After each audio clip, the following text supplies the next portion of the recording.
అందరికీ వందనాలు. వేసవికాలం ఏమిటి వెర్రి అనుకుంటున్నారా? సంక్రాంతి కాదు కదా అనుకుంటున్నారా? ఊసిపోక వంపుల నుగ్గులు, పాతకాలం వారి నైపుణ్యం. ఒకసారి ప్రయత్నిద్దామని.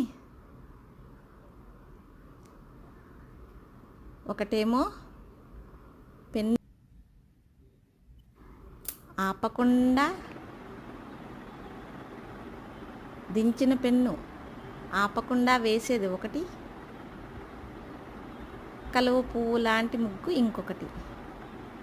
మీరు ప్రయత్నించండి. ఇంతకన్నా అందంగా వేసి ఆనందించండి. ఓకే.